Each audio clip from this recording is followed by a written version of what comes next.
Fala, primeiro ano! Tudo bem com vocês? Eu espero que sim. Aqui é o professor Edgar para mais um encontro de história e nós vamos aí já para o módulo 30, falar então da difusão e da crise do Renascimento, tá?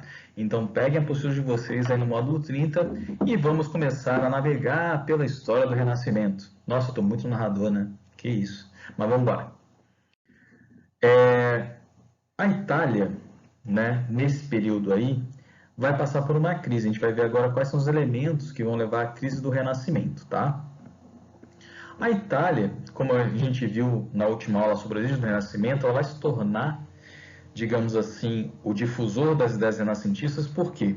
Porque a Itália vai ter os mercadores ali da região de Gênova, Veneza, que vão acumular muito capital.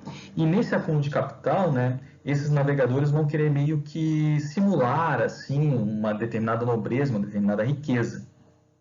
Então, para isso, eles vão financiar obras de arte, vão se tornar os mecenas, vão patrocinar os artistas. E é por isso, então, que a Itália se torna aí a grande difusora do pensamento renascentista. E aí, gente, o que aconteceu na Itália? Pessoas de toda a Europa iam para a Itália para entender esse novo pensamento humanista, para ver as obras de arte que estavam sendo criadas, para ter aula com esses grandes artistas. E aí o que vai acontecer? No século XVI, a Itália vai sofrer com vários problemas internos, tá? Principalmente políticos. Havia uma disputa de poder muito grande entre a Igreja Católica e os territórios italianos, os príncipes e reis que comandavam esse lugar, até porque a Igreja Católica ela necessita, ela vai expandindo seu território, isso vai criar a crise, inclusive, da reforma protestante que a gente vai ver na nossa próxima aula, e também a questão do imposto, né? Então, os italianos vão ter aí uma crise grande com a Igreja Católica. E na Itália, você vai ter aí uma decadência econômica. E de que forma, né, você vai ter essa decadência econômica? Você vai ter, neste momento na Itália, a mudança do eixo comercial do mar Mediterrâneo para o Atlântico. E aí eu não sei se vocês lembram exatamente do mapa da Europa, né? A bota italiana, ou a Península Itálica, onde está localizado esses países ou esses territórios que vão aí, estão exatamente no meio do oceano, do mar Mediterrâneo, né? E aí o que vai acontecer? Com a mudança do eixo do comércio internacional para o Atlântico, né, depois ali da colonização das Américas, a questão da exploração do litoral africano, tá? O que você vai ter? Você vai ter uma decadência do comércio italiano. E aí, obviamente, se você tem uma decadência do comércio, você tem menos dinheiro, e aí, obviamente, você para de patrocinar as artes, tá? Um outro fator aí que explica a decadência do Renascimento na Itália, tá? É a Contra-Reforma. Por quê? Porque você vai ter a Reforma Protestante, você vai ter digamos assim, a perda de fiéis, né? Pela Igreja Católica. A Igreja Católica então vai lançar a Contra-Reforma, que é um movimento de tentar readquirir fiéis. Mas também você vai ter um movimento bastante conservador dentro da Igreja, que é exatamente a criação do Tribunal do Santo Ofício, do Index, né? Então várias obras renascentistas começarão a ser meio que vistas de uma maneira bastante digamos assim, duvidosa pela Igreja Católica. Será que essa obra não apoia uma reforma religiosa? Será que ela apoia a vinda de fiéis para a Igreja Católica? Então, toda essa questão aí da contra-reforma vai atingir também a produção artística renascentista na Itália, ali já no século XVI, tá? E aí o que vai acontecer? O Renascimento ele vai se expandir para outros países da Europa, que é o que a gente vai ver, tá? Por exemplo, o Renascimento nos Países Baixos, que é exatamente Holanda e Bélgica, tá? Você tem aqui embaixo a obra do Hieronymus Bosch, exatamente para a gente fazer relação já com aquilo que a gente falou da Contra-Reforma, né? O Hieronymus Bosch ele vai fazer uma série de quadros, de pinturas, né? que vai exatamente usar elementos da Igreja Católica. Você tem aqui no centro, né? Deixa eu só indicar aqui com a caneta. Jesus Cristo, né? Só que no entorno você vai ter anjo, você vai ter aqui uma série de pessoas nuas, peladas. Então tem esses elementos aí que a Igreja Católica vai começar a questionar. Poxa, será que isso realmente ajuda? Ou isso vai contra os nossos preceitos, né? Mas enfim, só para a gente pensar então como é que vai ser esse renascimento aí nos Países Baixos, tá? Então, exatamente esse renascimento dos Países Baixos vai estar ligado aí à produção artística na Holanda e na Bélgica, vai estar ligado também à questão da pintura e da literatura.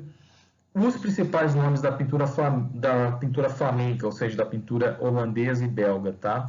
Serão Rembrandt, Rubens, o Hieronymus Bosch, que está aqui, e o Van Eyck, tá? Tem um filme que eu recomendo muito que vocês assistam para entender um pouco do contexto social, de como era visto isso tudo. A Moça com um Brinco de Pérola. Esse filme é belíssimo e eu espero que vocês assistam, porque é um belo filme. Eu não sei onde tem, não sei se está no YouTube, não sei se tem no Netflix, não sei. Procurem, tá? Eu só indico, vocês aí acham o filme. E na literatura, o principal nome aí dos Países Baixos vai ser exatamente o Erasmo de Roterdã, que vai escrever o Elogio à Loucura, tá? Que vai questionar muito o papel da igreja. Por isso, então, que a igreja também vai começar a olhar diferentemente para o Renascimento, tá? Bom, um outro exemplo que a gente tem aí é exatamente nos países ibéricos, tá? Como é que o Renascimento vai ser em Portugal e Espanha? Você vai ter aí, a partir das grandes navegações, um grande acúmulo de riqueza por esses países, e o rei João III, né, vai trazer para a corte portuguesa, por exemplo, diversos mestres do humanismo e da pintura italiana.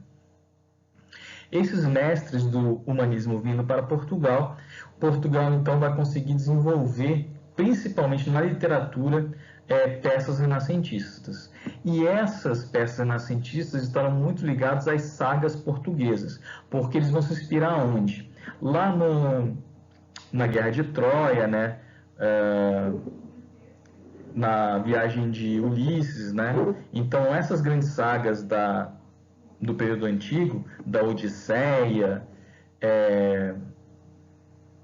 esqueci o nome agora da Guerra de Troia, da história lá, mas vocês vão lembrar, tá? Ou daqui a pouco eu lembro também e falo.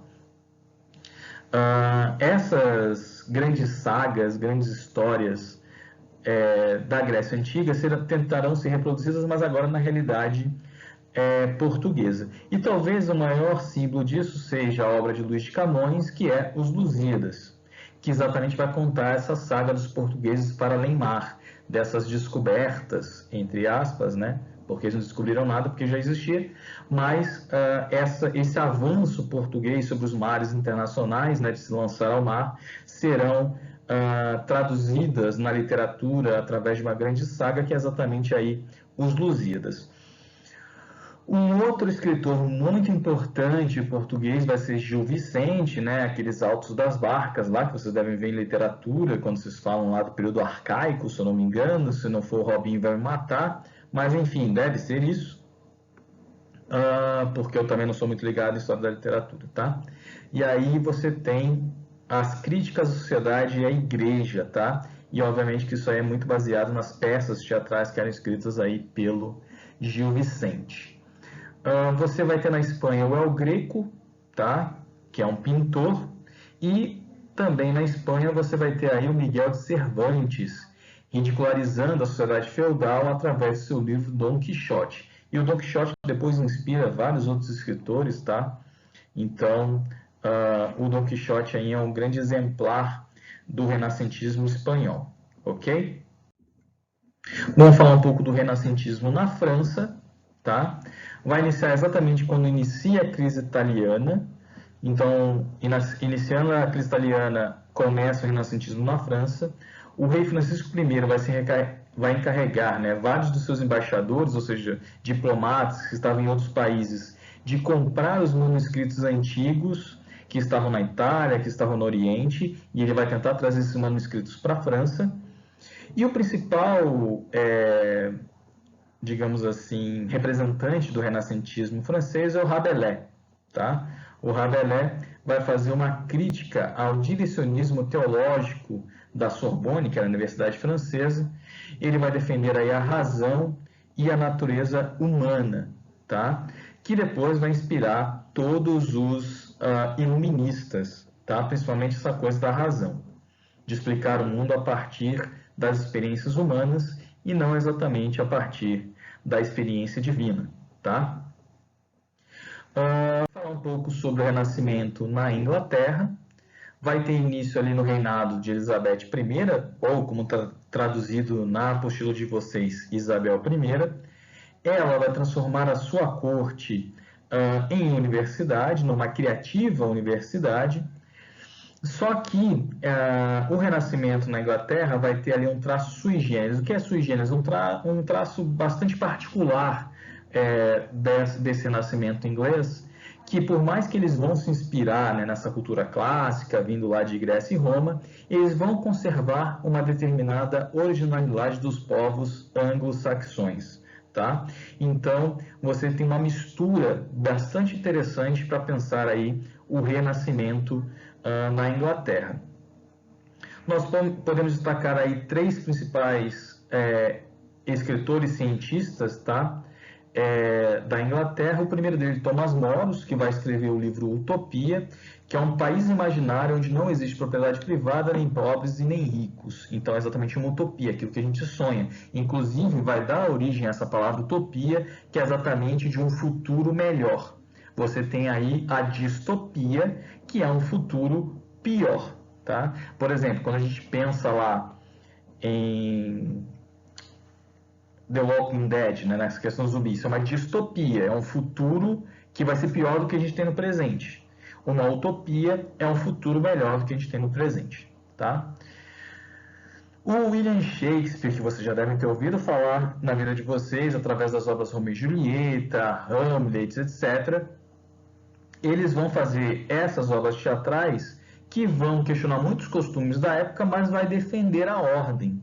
Tá? Ele sempre defendia aí a nobreza, a corte inglesa. Então, William Shakespeare, que por mais questionasse alguns costumes ou a ordem social, mas ele vai defender ainda essa questão toda da monarquia inglesa.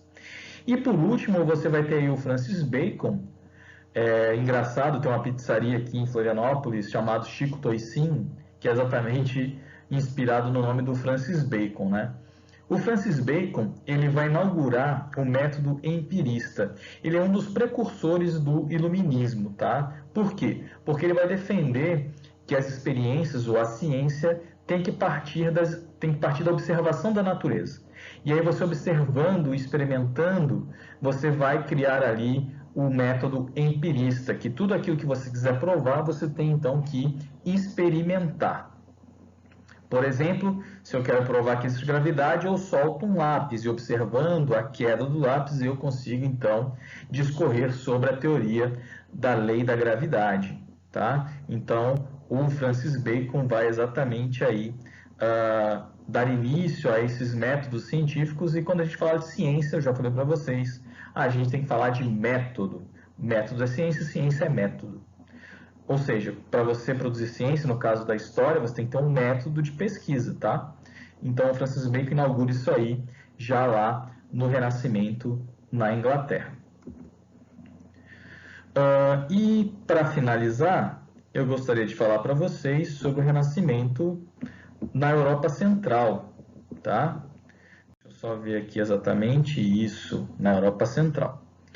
E aí, o que vai acontecer com o Renascimento aí na Europa Central? O que eu quero dizer com a Europa Central? Exatamente aquela região ali da Alemanha, Polônia, que é exatamente os dois países que a gente vai abordar agora, tá?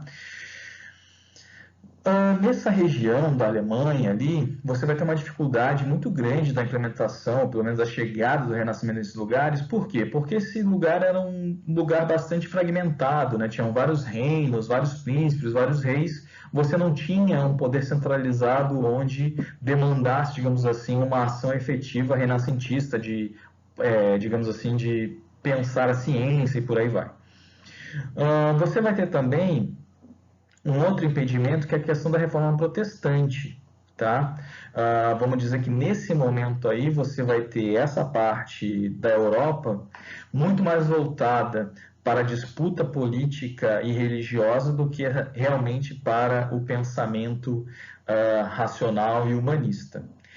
Os dois grandes nomes que se destacam nesse renascimento da Europa Central é o Johannes Kepler, que da Alemanha, e o Nicolau Copérnico, da Polônia, que vão desenvolver as ideias que embasaram então a teoria heliocêntrica, onde o Sol é o centro ali do sistema solar. Até então, isso vai exatamente de encontro, né, vai contrário àquilo que a igreja pensava na época, que a Terra era o centro do universo e o céu rodava em torno da Terra, né? Então, inclusive, Nicolau Copérnico vai parar na fogueira devido às suas ideias, tá? Então, você tem essa colaboração aí desses cientistas que vão começar a observar a natureza, olhar para os céus e vão começar a perceber que, na verdade, aquilo que a igreja definia enquanto verdade não era uma verdade e eles poderiam provar a partir da sua experiência. Pessoal, eu fico por aqui, leiam a apostila, façam o resumo, façam as atividades que a gente vai corrigir na quinta-feira, tá? A gente vai corrigir as atividades aí do módulo 30 e 31, que a gente vai ver aí também essa semana, que é exatamente sobre a reforma luterana, tá bom? Então façam as atividades que a gente corrige lá na quinta-feira. Um grande beijo para vocês, fiquem bem e até o nosso próximo encontro.